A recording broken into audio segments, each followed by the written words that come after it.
tech, get a brace and find your place. Hello everyone, my name's Dean. Let's talk crypto. This is where you subscribe for daily Bitcoin updates and technical analysis. We track the price of Bitcoin as a proxy for the cryptocurrency markets at large. Today is October 29th, 2022. And I'm here to tell you that the bear market is over. Okay, the bear market's over. It's been over for quite some time. Technically, we've been in consolidation. We've been in sideways price action for the past 4 to 6 months, okay? And what you can see in the cryptocurrency market is a very strong reaction at the bottom of the bear market, a very strong reaction to the upside on support, okay? And the confirmation of the bear market, quote unquote, ending is a breaking of previous resistances and makings of higher highs. That's what you want to see. Also, you want to see the breakdown, the complete and utter breakdown of Bitcoin dominance. Few people understand this, all right? So I'm going to explain this as briefly as possible in this quick hit Saturday morning recording. I hope you're all doing well. I hope you're having a great weekend. Let's get into it. Let's start with Bitcoin, okay? So we have Bitcoin in this impulse to the upside, okay? And I'm being super conservative. I have our wave 5, extended wave 5, going only 161.8% of waves 1 through 3 and the retracement of wave 4. Why is that? Very simply put, I'm perceiving here, let's go on the smaller time frame, let's go on the 4-hourly time frame. I'm perceiving here what we call a leading diagonal. In Elliott wave theory, a leading diagonal occurs when you get the first 3 waves and a retracement of wave 4 slightly lower than what you usually get, okay? Wave 4 typically retraces between 236 and the 382 Fibonacci retracement level of wave 3. When you get wave 4 retracing beyond the 382, and it typically respects the 0618, right? So wave 4 typically retraces between the 382 and the 618, and it can even come in the vicinity or in the range. It can breach the region of wave 2's corrective sequence, or it can come into it can encroach upon wave 2, which is typically what you do not want to see in a regular 5-3-5-3-5 advance, okay? But in a leading diagonal, you can get wave 4 coming into this region right here, okay? And so when you have all of that, okay, 5 waves up, 3 waves down, 5 waves up, 3 waves down, but a more exaggerating wave 4, you get an extended wave 5, okay? And how do you calculate that expanded wave 5? That wave 5 expansion is at minimum going to be calculated by taking waves 1 through 3 and then a retracement of wave 4 and then targeting the 1618 or Fibonacci extension of the phi ratio of wave 5, okay? And that's what we did, and we got around 25K. Let's go back to the higher time frames. So this projection of wave 5 is very conservative, again, because that's about the minimum that you get in a leading diagonal, the phi extension of wave 5.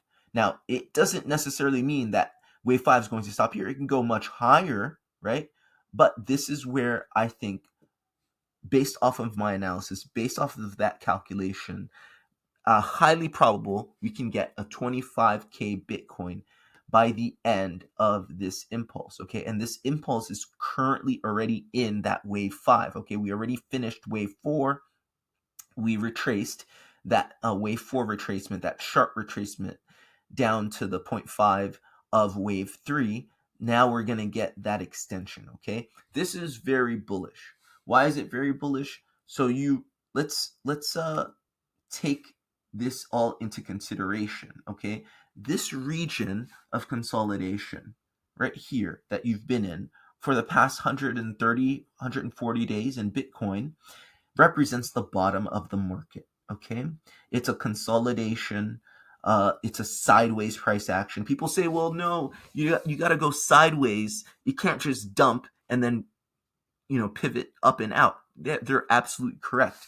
But this sideways range that we've been in for the past 130, 140 days is exactly that consolidation reversal that we got for price to accumulate, for price to settle before reversing. This is the reversal, okay?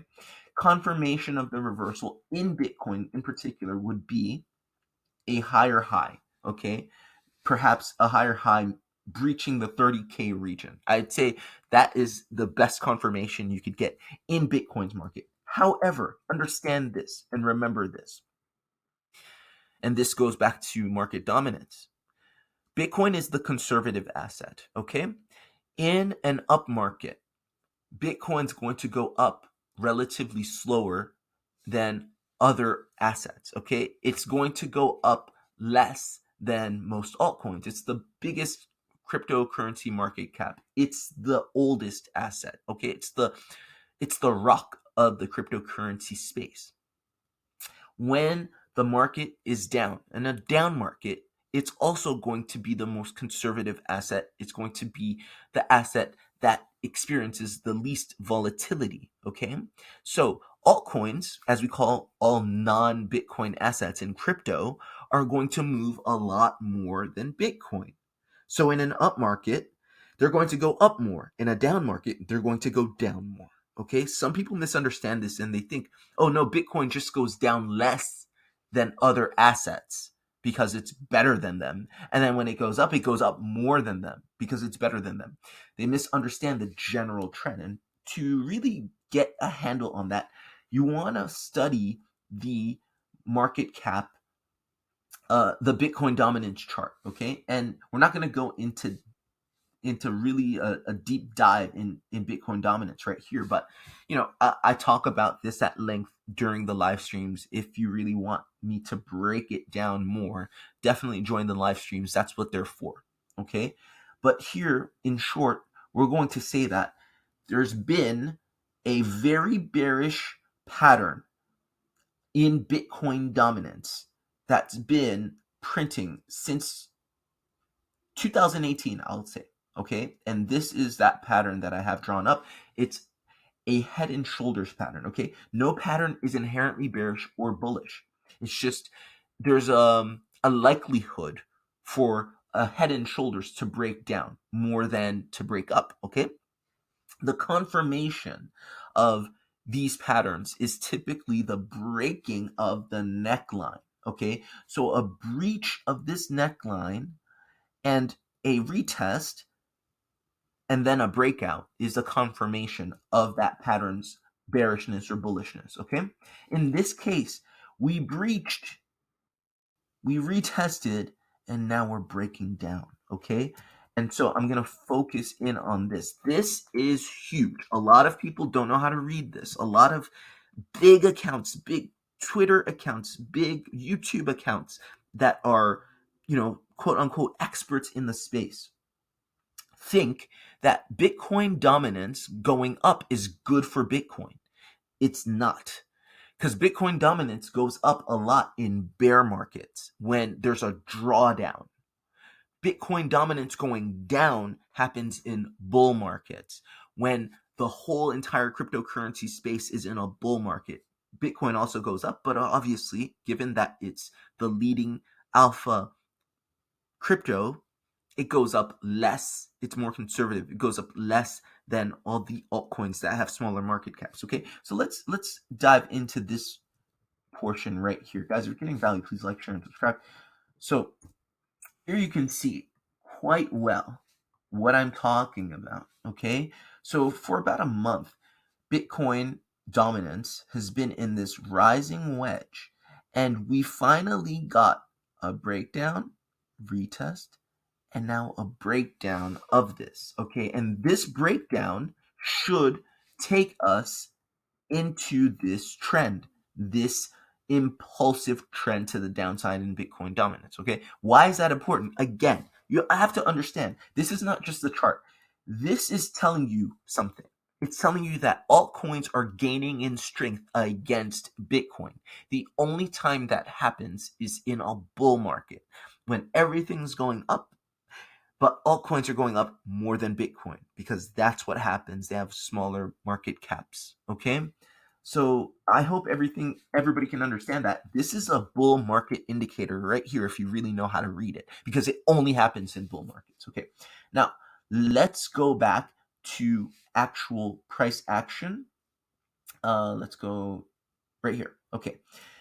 There are some assets that are quite clearly in a bull market. I'm going to show you. Okay. They've made their higher highs. They've broken their proverbial 30K. Okay. Again, in Bitcoin, it's going to be 30K. That's going to be the higher high. That's really going to show you, okay, this, if let's say we do something like this, boom. Okay. That is, okay, unquestionable, very high probability bear market is over. Okay, we've retested really, really important resistance as support, and we're continuing to the upside. But you don't necessarily have to wait until that point to get involved, obviously, because there's other indicators, but to each their own.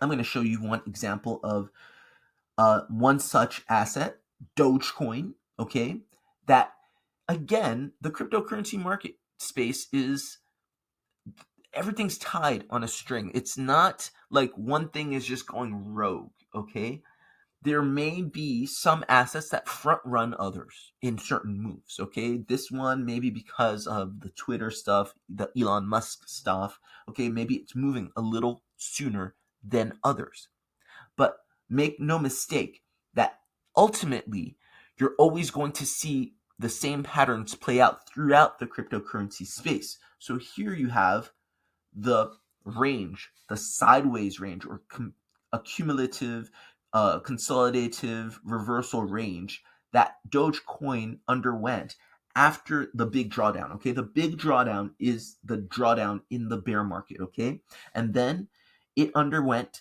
160 or so days of sideways price action. Okay, that's exactly what most altcoins did. 160 or so days of just going sideways. Okay, and on our channel, we've been over exactly what this price action means, right? 2 degrees of AB basing, right? That's, really advanced Elliott wave stuff, right? Consolidation reversal patterns to then reverse the trend. Okay, so you were impulsive on the way down, corrective to the side for a while. Now you go impulsive on the way up. You don't just go impulsive down, impulsive up. There's no such thing in terms of a true reversal. Reversals always necessitate this consolidation reversal period, or these patterns, AB bases, as Ralph Nelson Elliott called them. In any case, we have that proof positive here on Dogecoin. Okay, and what's important is you broke this resistance and you made the higher high quite significantly. Okay, and what you should be expecting in Dogecoin is a retest of this right here, this level, the top of this range that you were in for 160 or so days, as support. It's old resistance, right? Was resistance here, was resistance here, was a bit of resistance here. You broke it. Now you're going to retest it as support before continuation. Okay, this is the proverbial 30K on Bitcoin, and Dogecoin just proved to you that you're in a bull market. Okay, and if you understand the cryptocurrency space, once again, you know that it's not just a bunch of random coins doing rogue things, especially a top 10 coin, which Dogecoin is actually. You know that this is just a pattern that's being established in the entire market and that you're going to see playing out throughout. Okay, let me show you another example. XRP is something similar, but not in the same way. Okay, similar, but not exactly. So again, you have your range of sideways price action after the drawdown. And in XRP, it lasted a little less time. So XRP, instead of going all the way sideways for 160 days, it took the last 20 to 40 days to pop up and test the top of its range. Okay, that's really, really, really bullish. This is a confirmation of the bear market being over in XRP. If you read charts, you understand, structurally speaking, that move right here And this retest of the resistance, old resistance as new support, and ever since you've been keeping that old resistance as new support, that is extremely bullish. And that is an indication of this bear market. The bear market can be defined as the drawdown and the sideways price action, or just the drawdown. It depends who you're asking. But that is confirmation that the bear market is over and that you're beginning an impulsive move in the opposite direction. Okay, what's interesting about XRP and a little different than Dogecoin is that this move that took you up and out of the sideways price action, this sideways accumulation period, was not impulsive, but it was corrective. It's what we call a zigzag. So 5 waves up, 3 waves down, and now you're going to print 5 waves up. Here on the smaller time frames, you're printing a leading diagonal, okay? And so I have that in a diagonal again. So you see that rising wedge in Bitcoin dominance break down. These things can break up as well. No pattern is inherently bearish or bullish, although there's a predilection, or there's a percentage of chance that it breaks up or down, okay, just based off of patterns that people perceive in the markets. But all this to say is we are in a bull market. I mean, you can look at other indicators outside of just price action, outside of Bitcoin dominance. Obviously, on this channel, we look a lot at the US dollar currency index. If you were to analyze that, you would clearly see what I'm talking about as well. It really does hammer home the fact that on a large time frame, the DXY, the US dollar currency index, is bearish, which means that risk on assets, Bitcoin, cryptocurrencies, the SPX, the S&P 500, NASDAQ are bullish, okay? And I'm not going to go into a deep dive into the DXY. I do it pretty much every day on the live stream. And Saturday is the only day I don't live stream, but this is very bullish. The bull market has started. There are a lot of indications to prove as much. Guys, enjoy your weekend. Hope this was helpful. Hope this was useful. Like, share, and subscribe. And I'll see you guys tomorrow in the evening after the open of the DXY for the Sunday live stream. Take care. Bye. The damage to begin. Wreaking havoc on their drums. We cold getting dumb, getting crazy style. Late night, high division, we be moving with precision. With 10 spots popping off, making some decision about hitting them one at a time with these ill rhymes. My love at the door, free drinks hitting the floor.